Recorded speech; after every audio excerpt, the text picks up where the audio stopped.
খুব বেশি বিপদে আছেন, দেয়ালে পিঠ থেকে গেছে, পৃথিবীতে কোনো মানুষের কাছ থেকে সহায়তা পাওয়ার আশা ছেড়ে দিয়েছেন, অসুবিধা নাই। এই তিনটা আমলকে আপনি নিজের জন্য বাধ্যতামূলক করেন, ইনশাআল্লাহ তাআলা হেফাজত করবেন। জীবনে বহুবার আমি আমলটা করে দেখেছি, কঠিন কঠিন বিপদে আল্লাহ তাআলা কিভাবে উদ্ধার করেছেন আমি নিজে অবাক হয়ে গেছি, সারপ্রাইজড হয়ে গেছি। কোন বিপদে পড়লে দোয়া ইউনুস খতম করে দোয়া করা যাবে কিনা?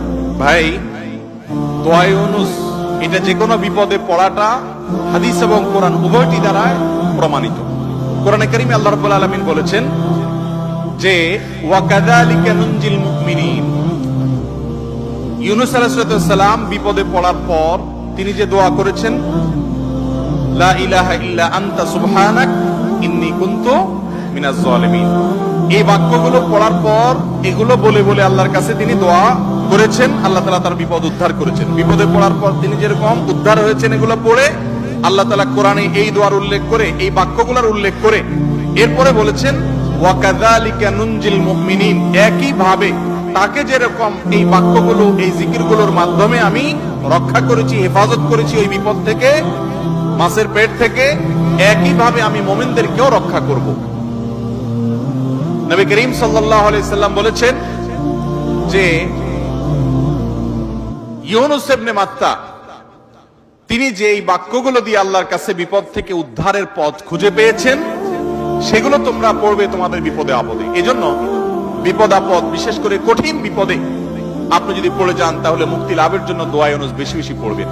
এর পাশাপাশি আরো দুটি আমলের কথা বলতে পারে, যেটা আমার জীবনে বহুবার আমল করে দেখেছি, আমি হাতে হাতে পেয়েছি আলহামদুলিল্লাহ। এক নম্বর হলো দোয়া ইউনুস, আরেকটা হলো ইস্তেগফার।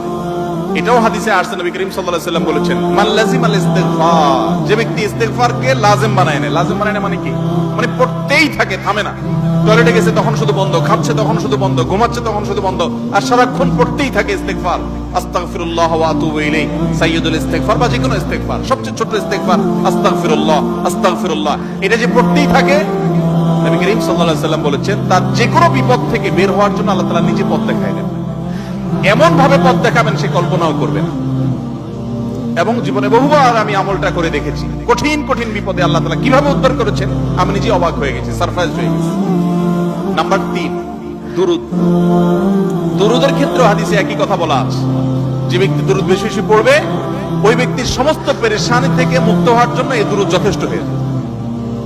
তাহলে 3টা আমলের কথা বললাম, দোয়া ইউনুস, লা ইলাহা ইল্লা আনতা সুবহানাকা ইন্নী কুনতু মিনাজ জালিমিন, আরেকটা হলো ইস্তেগফার বেশি বেশি, আরেকটা হলো দুরূদ।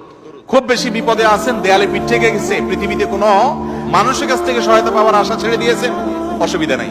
এই 3টা আমলকে আপনি নিজের জন্য বাধ্যতামূলক করেন, ইনশাআল্লাহ তাআলা হেফাজত করবেন। তবে দোয়া ইউনুসের আমলের উপকারিতা পাওয়ার জন্য সেটা বিশেষ কোনো সংখ্যক বার পড়তে হবে কিনা, এই ব্যাপারে কোনো হাদিস থেকে কোনো সংখ্যার, বিশেষ কোনো সংখ্যার কথা উল্লেখ নাই। যত বেশি সম্ভব পড়বেন।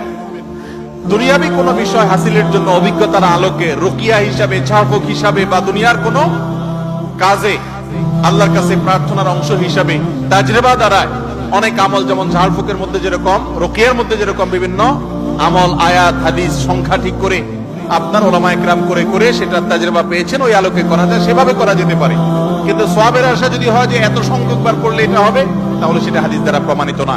আর মৃত ব্যক্তির জন্য যদি হয় তাহলে তো সেক্ষেত্রে আরো এটাকে সংখ্যা ঠিক করে করার কোনো গ্রহণযোগ্যতা নাই। কারণ সংখ্যা যদি হাদিস এবং কোরআনে উল্লেখ না থাকে, আমরা কেউ সংখ্যা বসায় দেওয়ার অধিকার আমাদের নাই।